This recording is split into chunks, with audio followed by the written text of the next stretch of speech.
the next 6 sections, you will see 7 of the top 10 fastest athletes in the country this season. Inari Lyons of Howard, the favorite in this section, has run the 6th fastest time. She's the highest ranked non-power league sprinter in this meet. She's seeking her first NCAA championship berth, but she's got to get to the quarters first.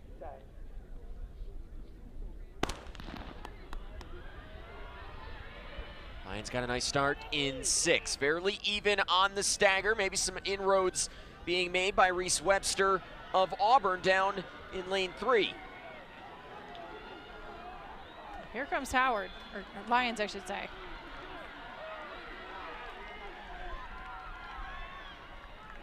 And an easy win at the line in this first section of the 200 meters as Inari Lyons gets 1 step closer to a trip to Eugene.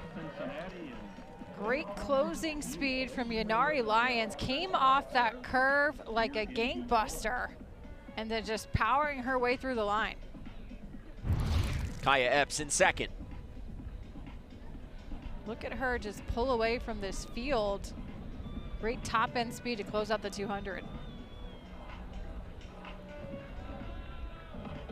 It's a nice win for Lyons as she secures her spots into the quarterfinal. Epps will make her 2nd straight quarterfinal appearance. As we move on to section number 2, you see lane number 6, it is vacant.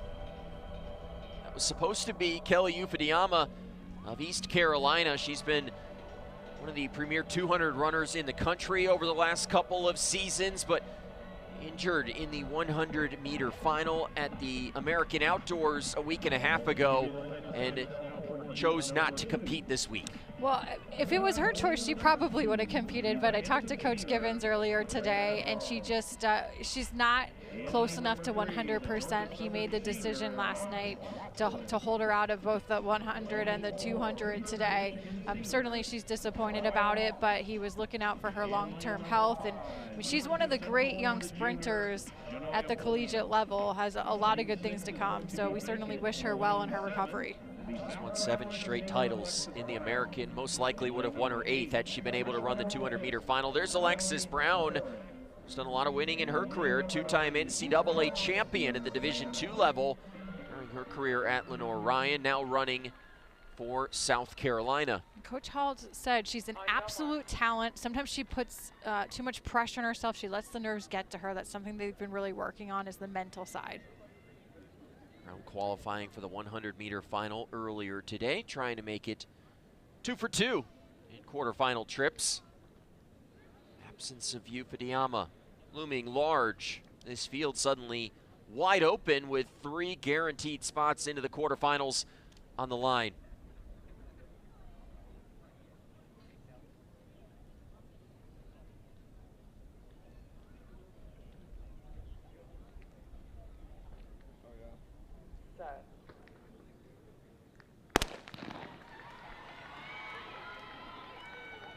Alexis Brown, who came into this section as a heavy favorite, running a strong early portion of the race. Really nice start by Brown. Running with a lot of confidence right now coming off this turn.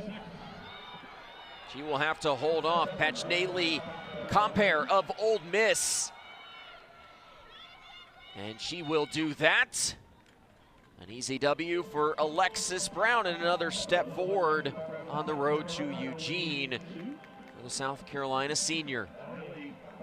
Well, South Carolina coaches have really worked with Alexis Brown and just really understanding that she belongs at this level, making the transition from Division II, where she was a national champion, to the SEC, got off to a great start in this race, and then was just able to put it in cruise control really for the last 70 meters.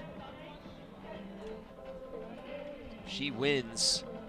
Compere of Ole Miss comes in 2nd, and some kudos to Brianna Clayton, who finishes in 3rd and advances. She won the 200 meters at the American Outdoors in the absence of Kelly Ufudiyama, her teammate. Well, Coach Givens will be very excited to see her advance. She's closing out her career as a Pirate, and he was hoping it was going to be a strong close to it.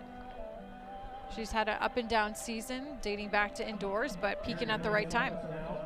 Moving on now to this 3rd section and a chance to see the current #1 seed in the NCAA, Adaja Hodge, who we already saw put up a big time in the 100 meters earlier. She will race out of lane number 7. The 200 is Hodge's favorite event right now. And interestingly enough, her roommate is Dejanay Oakley, the great 400-meter runner at Georgia, and they credit each other with the record performances they have had this year to being roommates and very encouraging of each other. They call that room an embarrassment of riches. Yes. Hodge has run the 4th fastest time in the world this year in the 200 meters. She's a 2-time SEC champion. There's a look at Mary Eloise Leclerc of Penn State. D2 transfer from Simon Fraser, was 3rd a season ago at the indoors at the Division II level in the 200-meter race on the short track. Now remember, with Hodge, they've really been working on her start.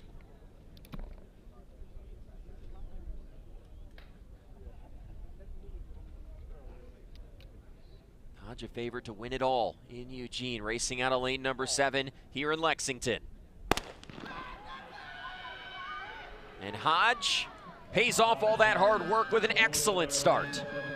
Took all of about 15 meters to grab the lead. She will take a lead into the final 100, and that lead is growing. 4th fastest in the world during the regular season. She shuts it down and still wins by about 15 meters. Adaja Hodge is a force to be reckoned with. This is a loaded field. I mean, you look at Hodge coming up in this next heat. We have Jamesia Ford from South Carolina. Could have a showdown coming up in the quarters. Please. Hodge just built such a big lead, even well before she got to the turn. It all started with that start that she's been working on so hard with the Georgia coaching staff, and then that allows her to really turn on the cruise control and shut it down early. So Hodge through in style into the quarterfinals. You'll see her race again on Saturday. Here in heat number 4, we have the reigning NCAA champion in the 200 meters. That's Jamesia Ford of South Carolina. Won this event a year ago in Eugene, then went on to place 8th at the USA Championships. This year, she's run the 6th fastest 200 meter in the world. Ford is really focused this year too in her training. She's been running a lot more 400s, not necessarily for the strength part of it, although that helps. It's been more from the mental side of it, said Coach Hall. And he really says that Ford, she's one of the 1%ers out there. Just so elite. She's been able to, she's had to really not only find her superstar status at 18 years of age, but she's had to maintain it, and she's just found a very quick maturity at the college level. She has consistently been one of the best runners in the country in recent seasons. Deandronique Gaines of Florida A&M, set to race out of lane number 5. She swept every short sprint event in the SWAC this season, the 60, the 200 indoors, 100, 200 outdoors. She'll race in the lane adjacent to the reigning NCAA champion, Jamesia Ford of South Carolina. Jamesia Ford just got elite top-end speed, but they've been working diligently on her start. Similar to Hodge in the previous section, we saw her get off to a great start. Can Ford get off on the right foot as she eyes a second straight trip to Eugene?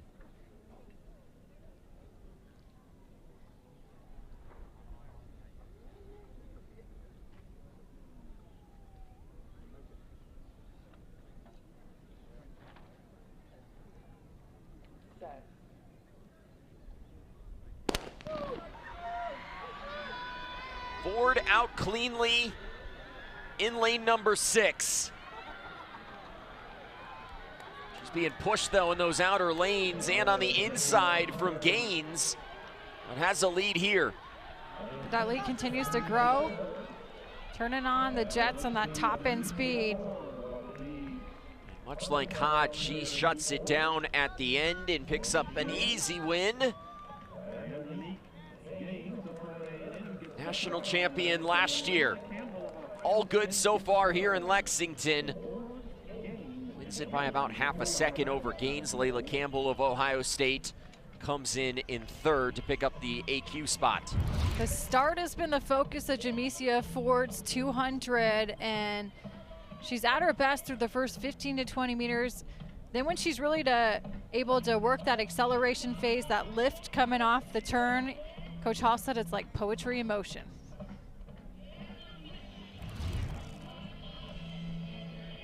Two sections remain in this star-studded field of the 200 meters.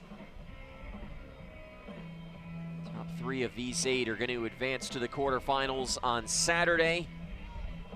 And the star standing out in this section, LSU's Shanti Jackson, who's run the 5th fastest time in the country this season. He just missed a title in the 200 meters at the SEC Outdoors. She's solid all the way through this 200, a good starter. She's good in her acceleration phase, and then her top end speed is exceptional, but has really benefited from coming in, transferring in, had a pre-existing relationship dating back to high school with Coach Shaver. Anaya Bigham, her teammate, could challenge out in lane number 8. She's been to 2 straight NCAA outdoor semifinals. Saw her running the 100 earlier today. The 200 is her better event. Vault started in the SEC final. Probably see her run a little bit angry here in this first round after that mistake. Chance to get a little redemption here. Getting set to move one step closer in the journey for a number of these athletes.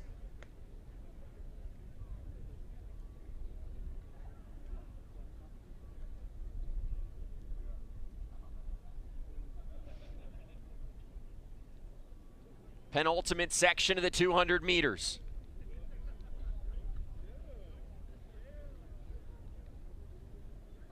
Jackson in 5, Bigham in 8, the favorites. Great start for Jackson. Out of those blocks like a missile and has already blown up the stagger. Bigham's running well, out in lane number 8 as well. Jasani Carter of Georgia putting together a nice performance. And it will be all SEC in the top 3 of this 5th section. LSU gets 2 of the top 3 spots. And Jasani Carter puts together a really nice race for 2nd here in section 5. Shanti Jackson, lane 5, she had the best start of anybody I have seen today in the 200. Just exploded out of those blocks. Was able to create so much separation, she just could coast into the line.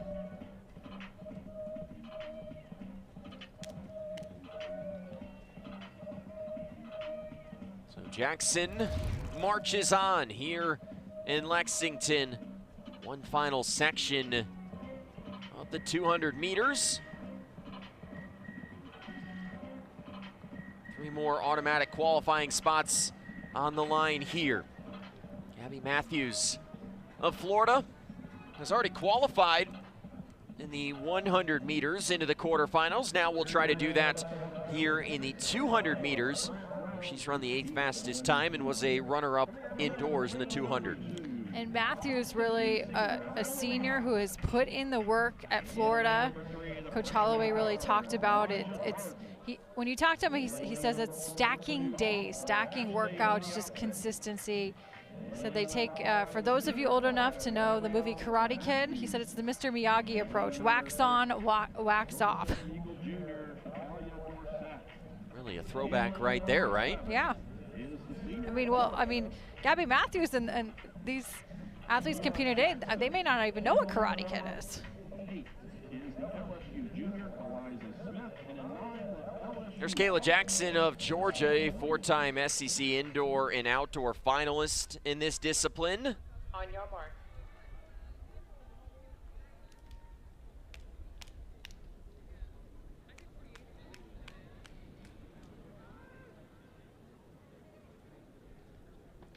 I think to your point, Kelly, a number of people these days probably think of Cobra Kai on Netflix, right? Similar ideas, wax on, wax off.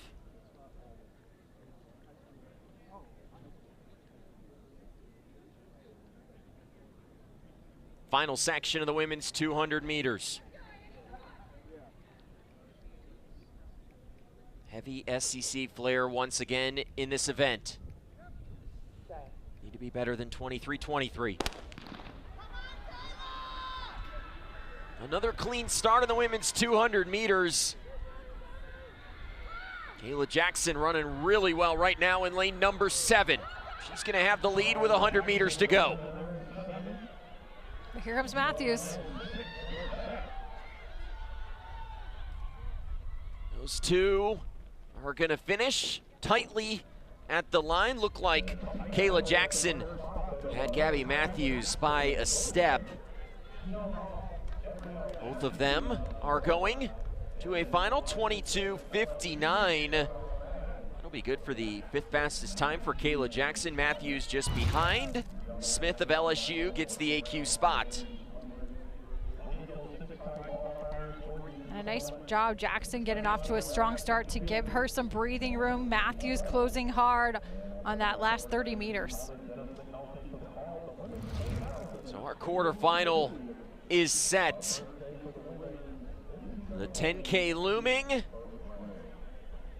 The patrons growing a bit antsy here in Lexington after a pretty fun event there. 7 of the top 10 in the country this season. They are all advancing to the quarterfinals.